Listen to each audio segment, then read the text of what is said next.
नमस्कार विद्यार्थी मित्रांनो, मी सोमेश्वर डोंगरे तुमचं नोकरी सोमेश्वर या यूट्यूब चॅनलवर स्वागत करतो.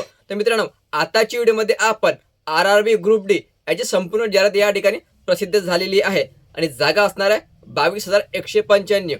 या व्हिडिओमध्ये आपण याचा सिलेबस काय राहणार आहे, या ठिकाणी जागा तुम्ही या ठिकाणी कशा प्रकारे चेक करायच्या हे संपूर्ण माहिती आपण या व्हिडिओमध्ये पाहणार आहोत. तर यासाठी तुम्ही हा व्हिडिओ शेवटपर्यंत पाहायचा आणि चॅनलवर नवीन असा चॅनलला सबस्क्राईब करा. नोकरीशी प्रत्येक अपडेट तुम्हाला आपल्या यूट्यूब चॅनलवर मिळत राहील. बघा मित्रांनो, संपूर्ण PDF या ठिकाणी उपलब्ध झालेली आहे.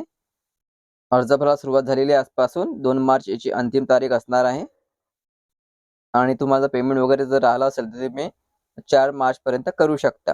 हे करेक्शन करायचं असेल तुम्हाला अर्जामध्ये 5 मार्च ते 14 मार्च दरम्यान करू शकता.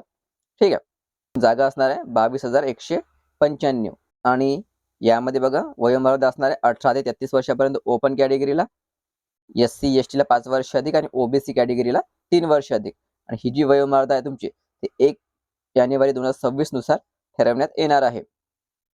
तर बघा मित्रांनो, यासाठी एक्झाम शुल्क असणार आहे ओपन, OBC आणि EWS उमेदवारांना ₹500.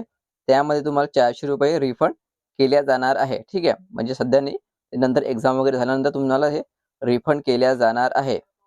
नंतर SC ST, अपंग, माजी सैनिक, सर्व जातींच्या महिला यांना जे एक्झाम शुल्क आहे ते ₹250 आहे आणि ₹250 पण तुम्हाला हे नंतर वापस केल्या जाणार आहे. लक्षात ठेवायचं.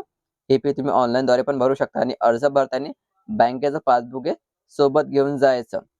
ठीक आहे. ओपन, OBC, EWS ₹500 आणि SC ST, माजी सैनिक, अपंग महिला यांना ₹250. तर बघा मित्रांनो, तुमची एक्झाम या ठिकाणी कशा प्रकारची होणार आहे. तर एकूण क्वेश्चन असणार आहे 100, वेळ असणार आहे 90 मिनिटाचा आणि सिलेबस असणार आहे जनरल सायन्स 25 प्रश्न, मॅथेमॅटिक्स 25 प्रश्न, general reasoning, general intelligence and reasoning 30 प्रश्न आणि general awareness and current affairs 20 प्रश्न. ठीक आहे, अशा प्रकारे तुमचं 100 मार्क्सचा पेपर असणार आहे, 100 प्रश्न असणार आहे आणि मित्रांनो लक्षात ठेवायचं यामध्ये निगेटिव्ह मार्किंग पण राहणार आहे. तर बघा मित्रांनो, या ठिकाणी पात्रता बघून घ्या. यामध्ये assistant TRT, assistant operation, assistant TL, assistant हे पोस्ट दिलेले आहे, पोस्ट पॉईंट्समन वगैरे, assistant track machine, assistant loco shed, assistant PA, संपूर्ण या ठिकाणी पदाचे नाव दिलेले आहे. या पदासाठी ही भरती होणार आहे. 14 पदे दिलेली आहे आणि याची पात्रता मागितली 10वी पास किंवा ITI. लक्षात ठेवायचं, 10वी पास किंवा ITI झाला असेल तर तुम्ही आपला अर्ज या ठिकाणी भरू शकता. ठीक आहे, 10वी पासही चालते आणि ITI पण या ठिकाणी चालेल. तर वेस्टर्न रेल्वे जागा या ठिकाणी दिलेली आहे. हे तुम्ही अर्ज भरताना व्यवस्थित चेक करून घ्यायचं. ठीक आहे. वेस्टर्न रेल्वे मुंबईच्या किती जागा आहे, कॅटेगरीनुसार जागा दिलेली आहे आणि पदेनुसार जागा दिलेली आहे. अर्ज भरताना तुम्हाला या ठिकाणी प्रेफरन्स द्यावा लागेल.